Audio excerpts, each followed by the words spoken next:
Bueno, en este video quiero manifestar o explicar de una forma breve el régimen prestacional en Colombia, los elementos principales y cómo aplicarlos en los diferentes casos frente al tema laboral, frente al tema de la jurisprudencia y de alguna manera tratar de articular los ejes uno y ejes 2 que son digamos, el trascender sobre el mismo tema, lo cual nos permite garantizar las condiciones de un empleado y desde la responsabilidad de un empleador.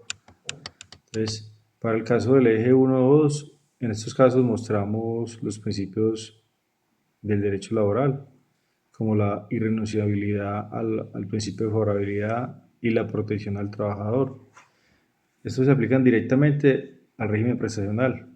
En el eje 2, en cada sentencia que vamos a tocar ahorita, se refuerza la idea de que las prestaciones son un beneficio y son un derecho exigible y no dan lugar a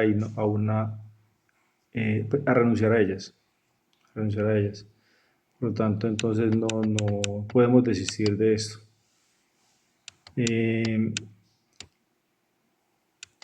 Al comparar algunos casos, vemos cómo el régimen prestacional se aplica tanto para contratos indefinidos como contratos temporales en el sector público o privado y para distintos tipos de trabajadores, de acuerdo pues, a una doctrina, a una jurisprudencia, que su fin es proteger los derechos de las personas, de aquellos trabajadores o empleos.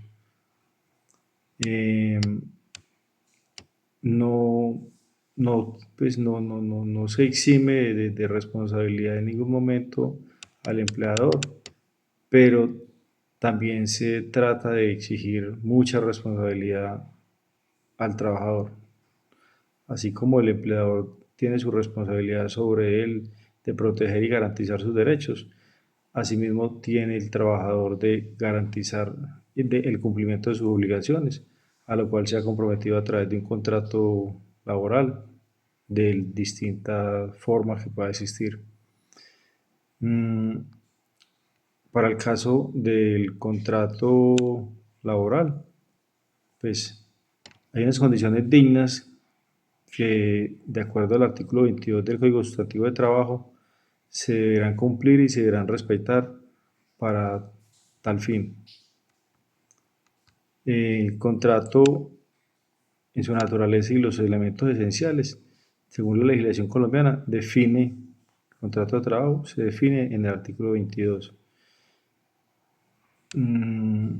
La jurisprudencia señala que existe contrato de trabajo, no solo define el contexto de una forma escrita, sino también con la demostración de la realidad de los hechos y de acuerdo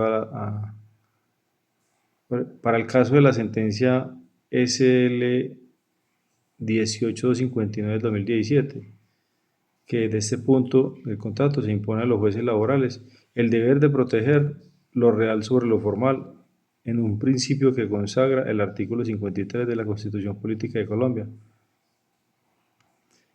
El tema de los salarios deberá ser regulado sin desconocer las condiciones de remuneraciones ordinarias, como el tema de las primas, vacaciones y algunas prestaciones adicionales que se acuerden entre el trabajador y el empleador.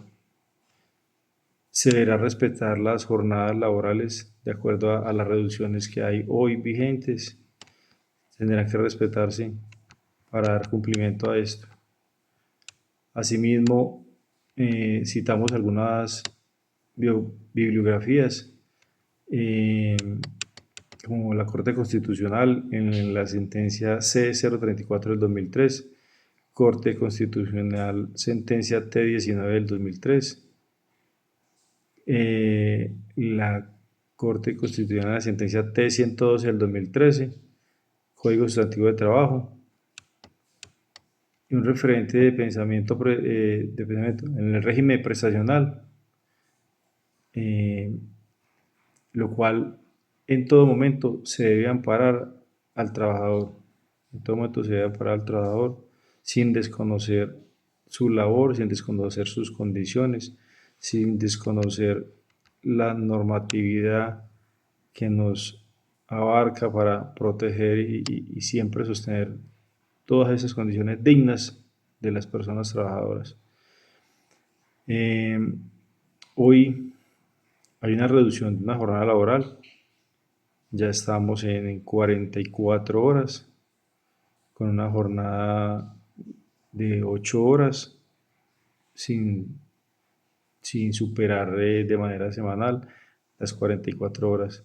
Ya para el año 2026 habrá una nueva reducción, lo cual nos va a permitir llegar a una cantidad de 42 horas semanales, siempre respetando las condiciones de salario y las condiciones de trabajador.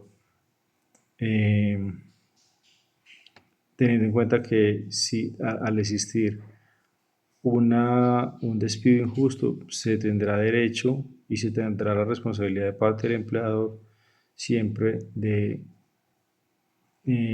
responder por una indemnización, por un despido injusto, por una falta de condiciones, y el trabajador siempre tendrá derecho a esto. Gracias.